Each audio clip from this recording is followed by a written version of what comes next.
Welcome into episode 1 of your newest favorite Mavericks podcast. My name is Blake Elliott. I'm joined by my boy Grant Afseth. Who are we? Hopefully you already know if you're here, but if you're new to us, Blake, I work at 105.3 The Fan. Been working there for about 2 years now. Fan phenom. If you know, you know, but I've been covering the Dallas Mavericks for about 5 years now, since before Kyrie, before and after the Luka madness. Now this new team with Cooper Flagg and Anthony Davis. Me and Grant thought it'd be a fun idea to use the expertise that we learn and get to see and hear from all the stuff from behind the scenes with the Dallas Mavericks and bring it to you guys, kind of give you that behind the scenes look, insight, and analysis, as well as a couple laughs along the way so you get to know more about your favorite team and hopefully future champion Dallas Mavericks. We're going to get into Cooper Flagg. He played his first preseason game with the Dallas Mavericks. PJ Washington and D'Angelo Russell were balling. Max Christie was balling. What do we learn about the rotations maybe that Jason Kidd's going to want to do? And then Grant's got a little bit of insight as well when it comes to the injuries and what to look forward to that. And Grant, if the people don't already know you, Dallas Hoops Journal, best reporter at every single game. Let them know who you are. Yeah, you can find all my work covering both the Dallas Mavericks and the Wings on DallasHoopsJournal.com, and then just covering the NBA overall for various outlets as well. Just a lot of focus on the Mavs. I've been doing that for about 5 years or so. So definitely looking forward to working on this with you, where we can cover the very beginning of the Cooper Flagg era. Didn't get to do that at the start with the Luka era, so definitely always fun when you can get in from the beginning with something new, like a player like Cooper Flagg arriving into your city with the number 1 pick. Well put, and that's exactly why we thought we'd bring you guys a podcast and kind of mixing a little bit of entertainment, insight, as well, just so you can get all the best coverage when it comes to your Dallas Mavericks. So share this with your friends, with your grandmas, with your pets, whoever. We want this to get out to every and anybody. You don't want them to be left out. So hope we'll be giving you episodes twice a week, maybe even 3 times a week. If something crazy happens, we're going to have guests coming on, different people in the Mavs media, and just people around the NBA in general. So should be a lot of fun. I appreciate you guys being here for this ride. And this is the start, baby. Day 0 from a great journey. So let's get right into the game, Grant. Cooper Flagg, in my opinion, balled out, did about as good as you can do in your first true NBA action. I know we saw him in Summer League with a bunch of guys that aren't making rosters, but even though you were playing against Oklahoma City's second and third stringers, what did you think of Cooper Flagg's first real time out there with the veterans he's going to be playing with this year?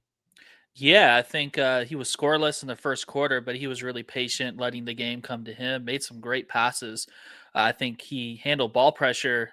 The thing you can really take away is against Case and Wallace, one of the best on-ball defenders in the league. He handled that with poise, had a really good play where he was getting into a quick post-up on a grab and go, and then just drew help and got it right to a teammate wide open in the paint for a dunk. And that was great poise for someone who's 18. I think that was Lively right there. I think that Yeah, was Derek Lively. play. Yeah. Yeah, and then he also had another play as well where he the ball was popping around. He attacked off the catch and just made a drop-off pass to Lively, who was in the dunker spot too. So a lot of like unselfish basketball plays. And then he heated up in that second quarter as well, where he started to get into some actions with Anthony Davis against drop coverage on pick and roll, and hit some pull-up threes. And with people really wanting his shot to be consistent, especially off the dribble, that's great to see from him to close out his stint in the first half.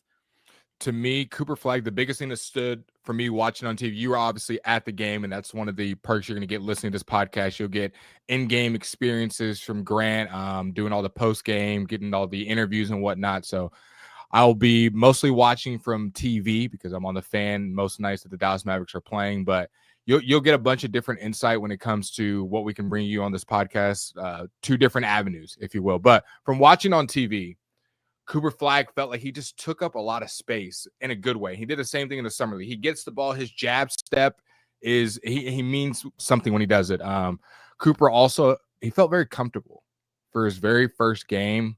Like I said, playing with the vets. I know we played in Summer League, but his first preseason game, it didn't seem like the game was going by too quick for him. He was making the right reads. He had you mentioned it. He had a sick dump off to Derek Lively. Lively finished it. He just has a great feel and a great touch. That's what it seems like, at least watching on TV. Cooper Flagg looks like this moment is not too big for him. I love in the second quarter, getting a little bit of the ISO, a little bit of the dribble pull-ups, hitting those threes. And you're not going to have a lot of creation on this team. And that's one of our concerns. And we'll maybe get to that in a later episode more in depth. But you're not going to have a lot of creation. And if Cooper Flagg is able to do that in spurts, along with Anthony Davis and Kyrie when he comes back, that'll be great. So to me, I think you saw all you wanted to see with Cooper Flagg. He was aggressive at the rim, grabbing rebounds, finishing at the paint. We had a couple up and under. So overall, A+ to me as far as Cooper Flagg's first experience out there in that first half with the starters. He looked super comfortable. Looks like he's meant to be here.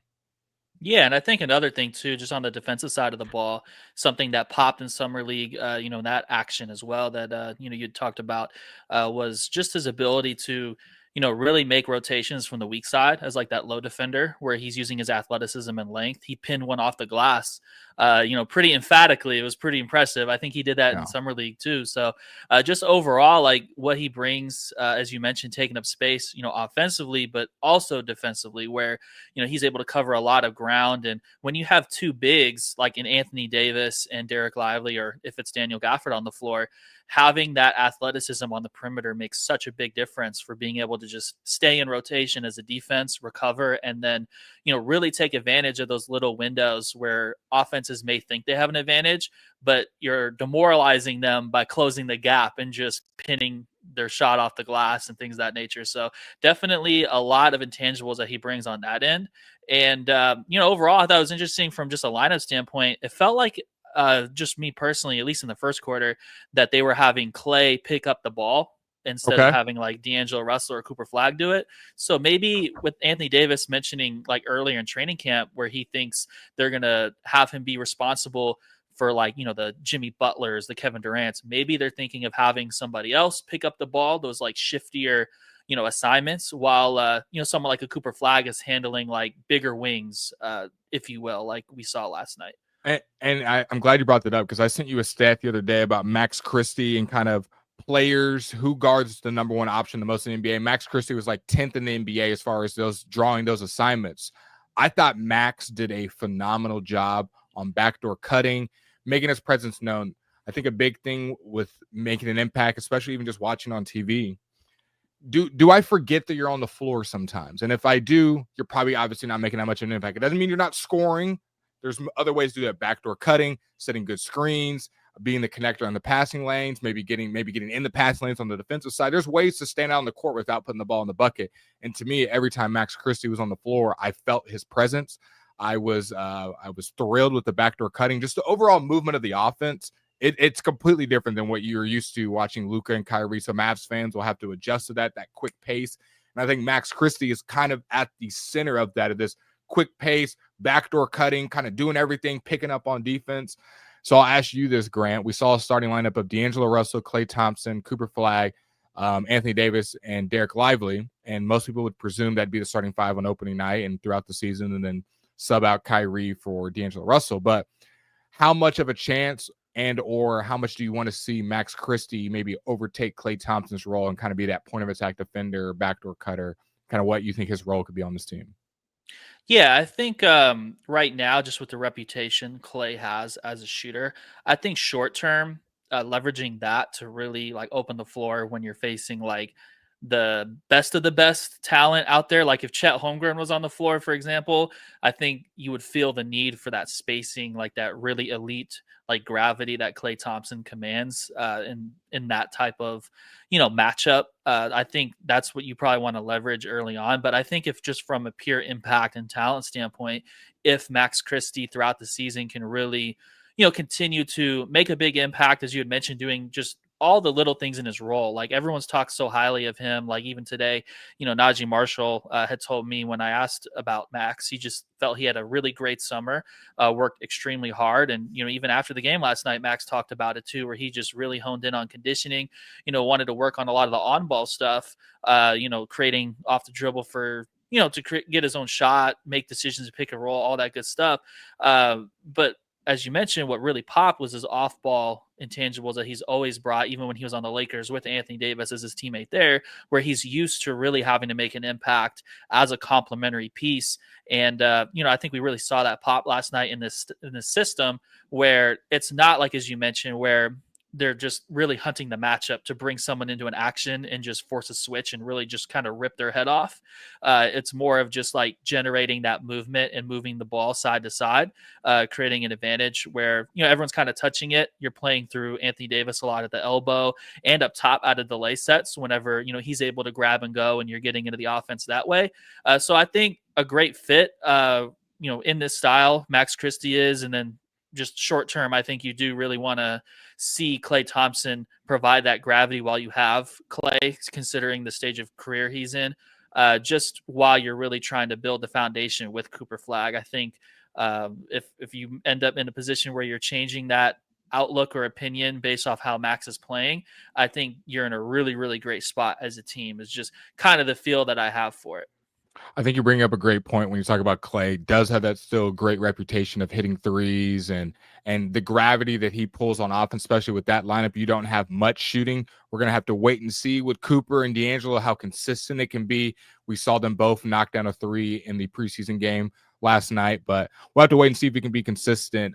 Just for all the people at home, Klay Thompson shot 39.1% from three. Max Christie 2 ticks below at 36.4. So, Max, I think, is on the upward trajectory. For me, he's just got to be a more consistent playmaker. Then obviously he's got to knock down those 3-point shots he's going to be given if he's on the lineup with those guys. But switching to kind of a different lineup question, we saw at about the 4-minute mark, D'Angelo Russell and Lively come out for Jaden Hardy and Dwight Powell. I think we can all safely assume that Daniel Gafford would be Dwight Powell in a regular season game when he's healthy. And I think Brandon Williams would be Jaden Hardy, but I want your thoughts on who you think that other guard could be. To me, I think B. Will showed you a lot.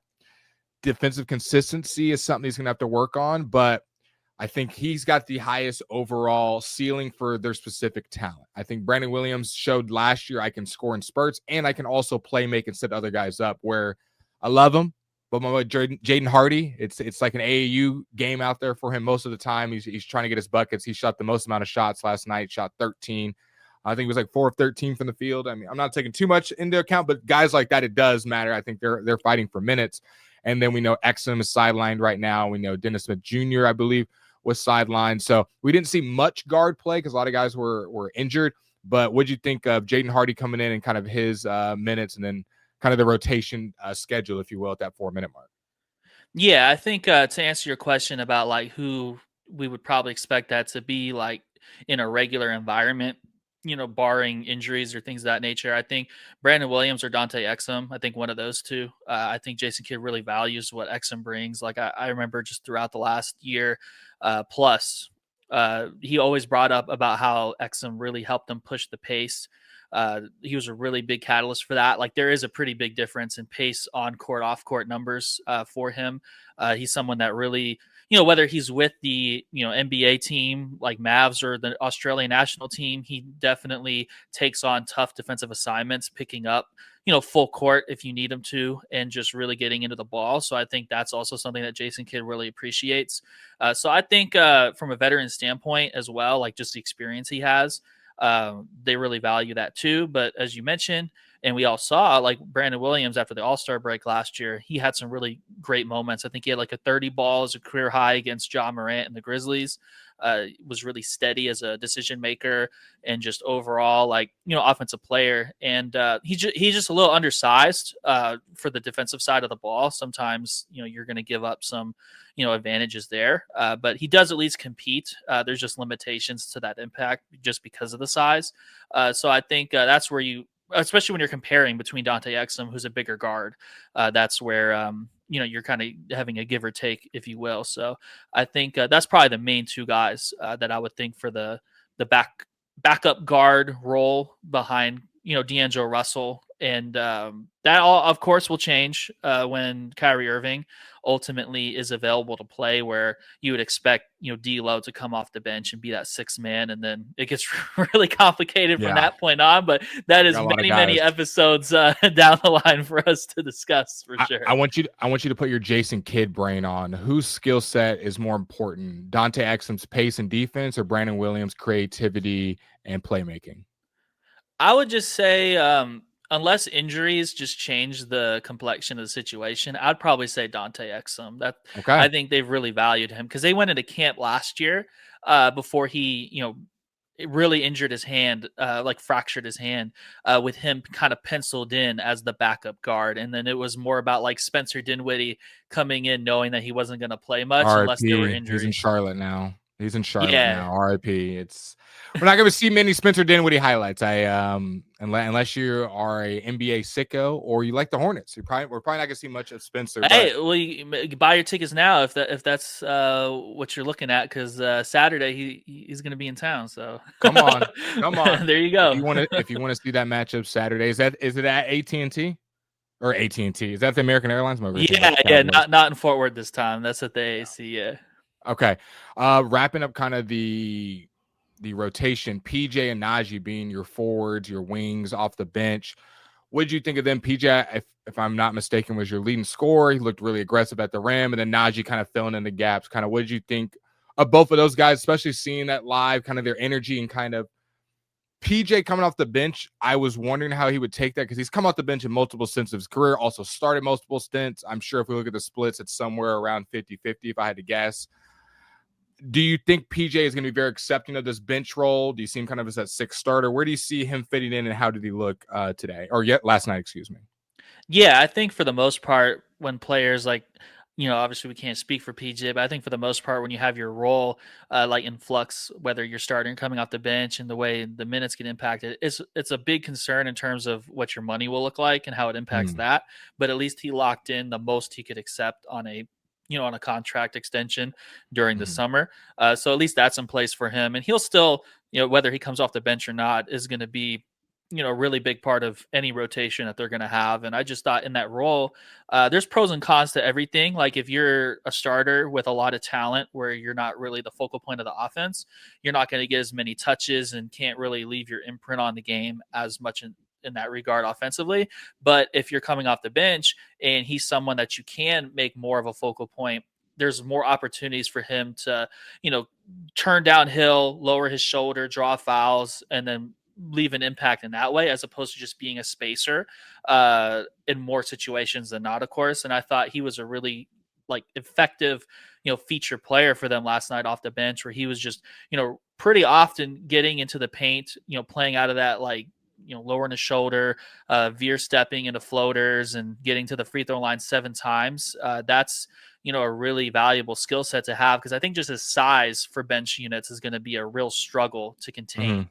He's someone that can really overpower, that level of talent, during that part of the game too, where you're already, if you're subbing someone in, you're assuming it's probably halfway through the first quarter already. The other team is, probably fouled a couple times, and he's someone that could, really get you into the bonus and keep you in the bonus and take full advantage of it if you're bringing him off the bench and he's able to attack mismatches and just read and react in that way. But also with Najee Marshall in that situation, coming off the bench, he's someone that plays with a lot of force as well. And, he didn't score from the field last night. He got to the free throw line for, 2 free throws, but I thought it was just a good, 1-2 punch of them really giving Oklahoma City problems, getting to the middle of the floor and just collapsing the defense. And, that's a good combination to have when, this is a team that has the goal of getting to the free throw line a lot. I think that's a big reason why they understand that even in their supporting cast, they have players that are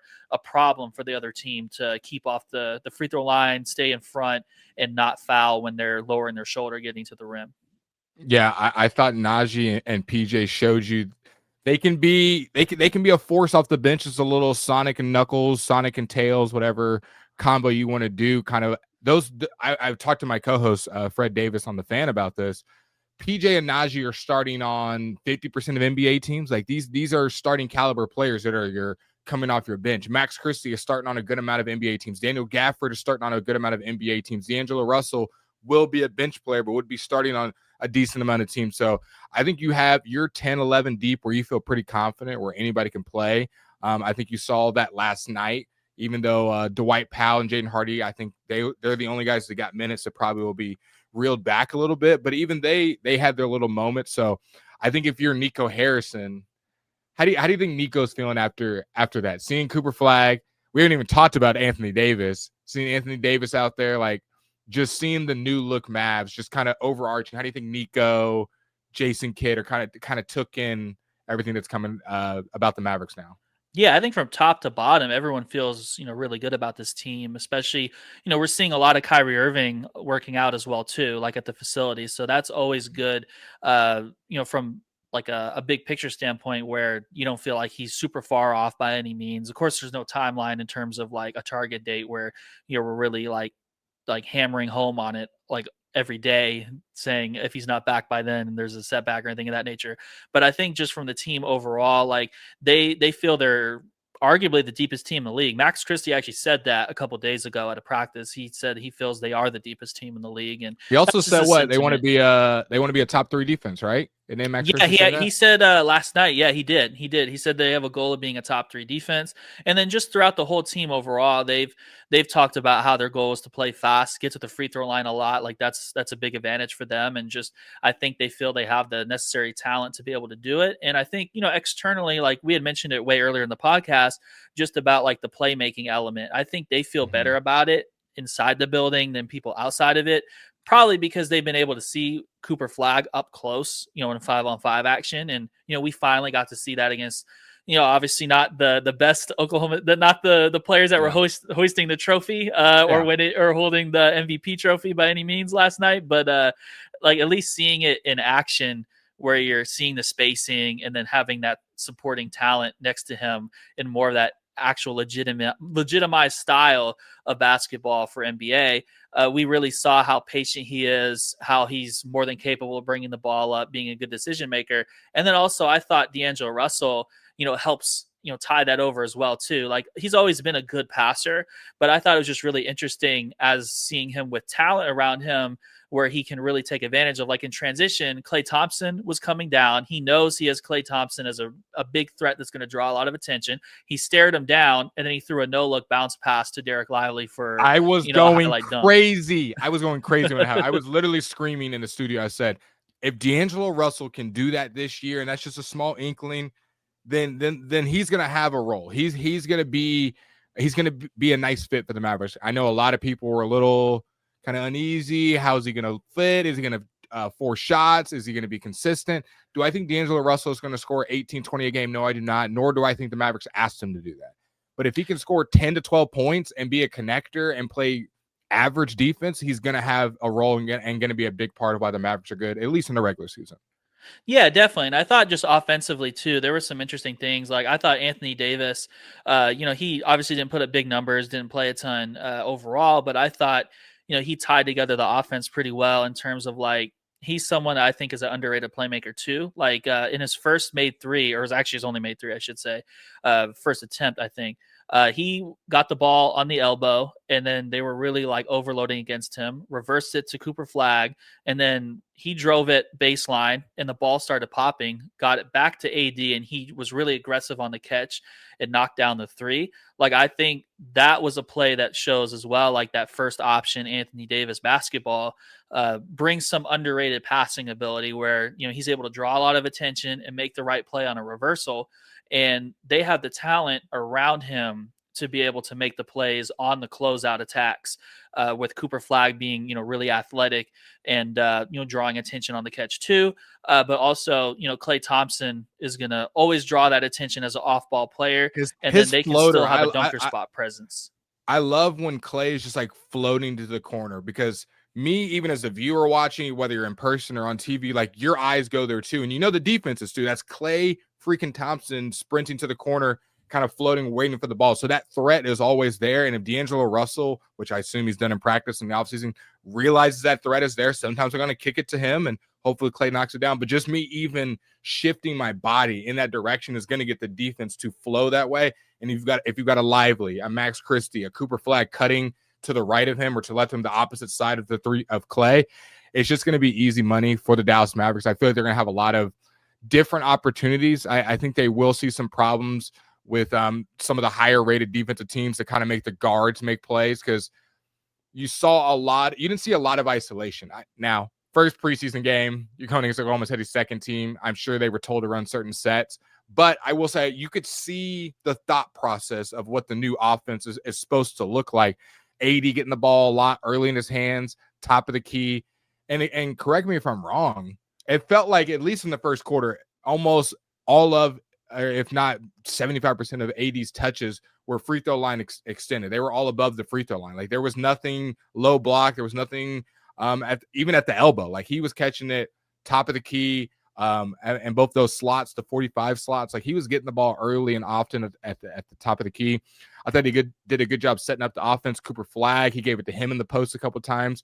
To me, Cooper was really the only isolation guy I saw, and that was only a couple times. I thought Cooper did a great job of moving the ball around, but you could see a couple times his teammates were like, all right, no, come on, we want to see what you got out here. But a lot of unselfish basketball, and it looked like Jason Kidd was happy about that, hearing him in the post game. So just going to be a new look Mavs. What did you think overall of kind of the new offensive system being implemented, albeit in a preseason game? Yeah, and I think to build on your point about the Cooper Flag, like isolation stuff, that's made possible too because they're letting him be empowered to grab and go, and he already has a smaller defender on him when he's bringing the ball up, which that's a pretty impressive advantage to have as an offense, because usually you have to work to run the offense and eat some clock to be able to actually get a mismatch that you want to attack. So having the guy that's bringing the ball up, that plays into your advantage as well, like early in the shot clock. But I thought just offensively, there was some really interesting stuff that they did. Like, I thought one that really stood out was pretty creative. Like D'Angelo Russell set, a ball screen for Anthony Davis, like an inverted pick and roll, where AD drew both defenders and just fired it back to him on like that live dribble right-hand pass. It just got it right back to him for the three on the pop.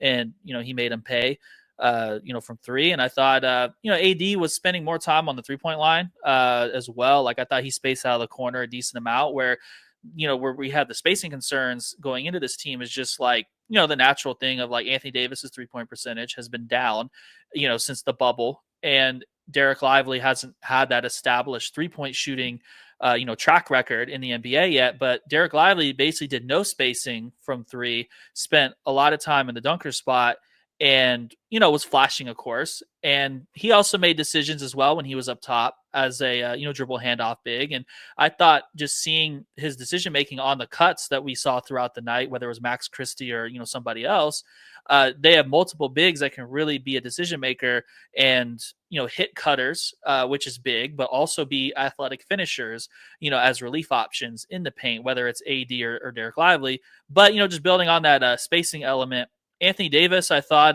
there's a couple plays where, he got the ball in a handoff and let it fly from three. He didn't make that one, but, just seeing that willingness to let it fly from three. Yeah, that confidence, that aggression. He knows the value of the spacing when he's taking those shots. And the consistency element over a long period of time will be something to watch. But I also thought, like, there was a play late in the clock where Anthony Davis got the ball in the middle of the floor after, spacing in the corner. Things were kind of stagnant. They weren't really creating an advantage. And then Christie set a screen, for AD to flash, like curl into the middle of the floor. And then that's when he had that fadeaway where he felt he got fouled late in the clock.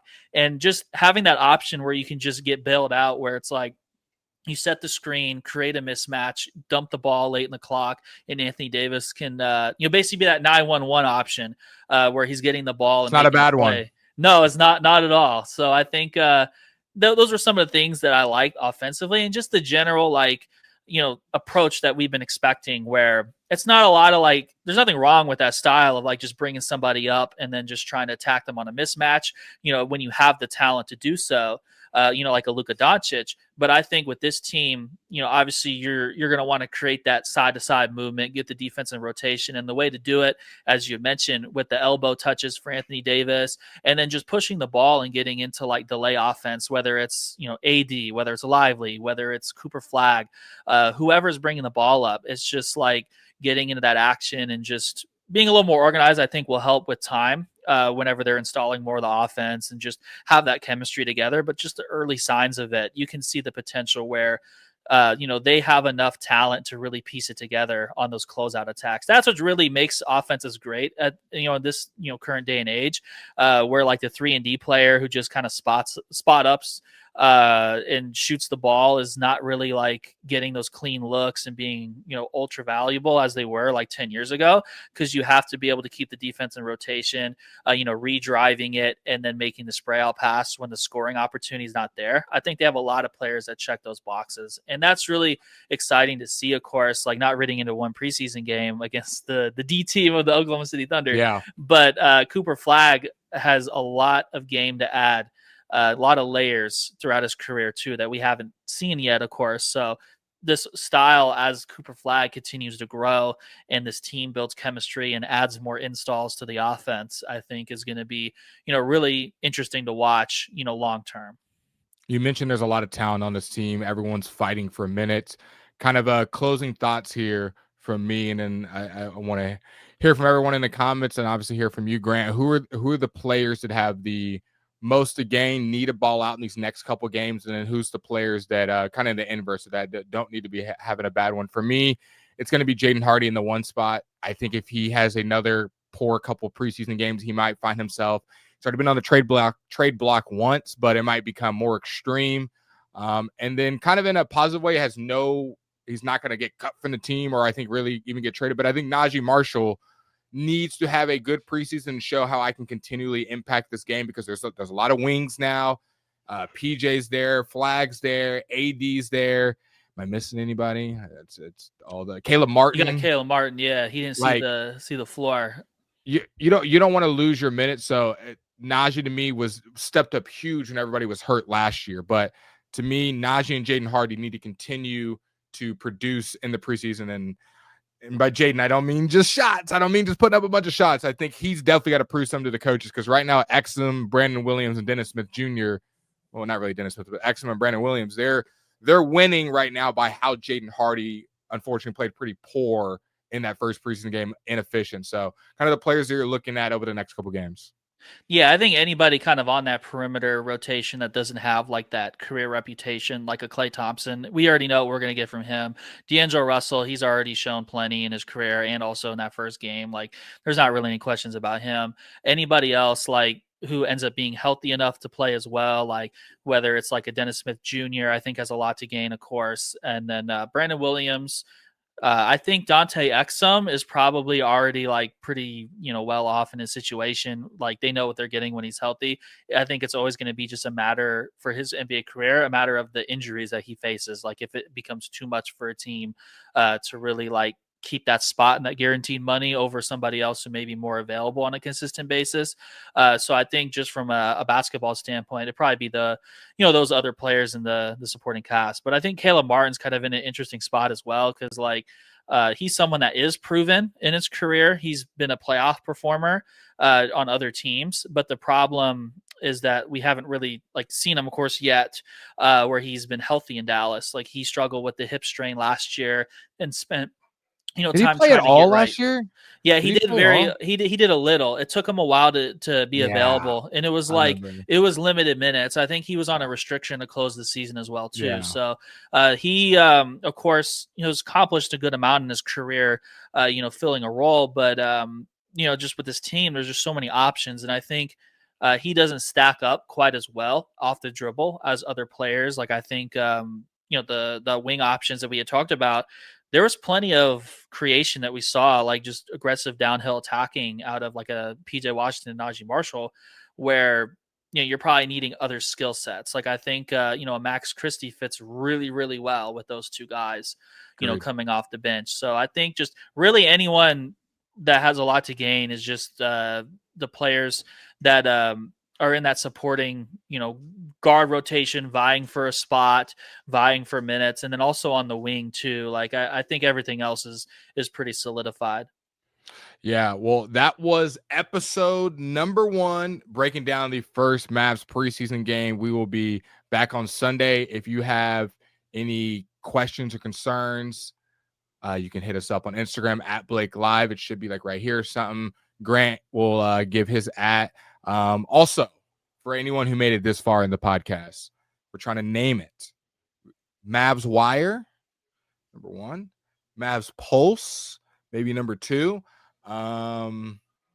If you guys have any other names, Grant, you think of any on the spot, what's First thing that came to your head, Mavs radar. I just thought of that. Well, we can't get the cease and desist on like a Mavs film room, so like Mm, Mavs yeah. breakdown, something like that. Mavs. That's about it. All right, well, let us know what name you like the best, and we'll name this and get all the fun logos and colors and stuff. But we want to get this content out to you guys. Like I said, Blake Elliott, Grant Afseth will be giving you 2 episodes every week, maybe 3 if something crazy happens. We're also going to try to get as many guests on as possible, so you have a guest on weekly from all your favorite Mavs media members. But for now, it was a blessing hanging out with you guys. Grant, I'll see you on Sunday.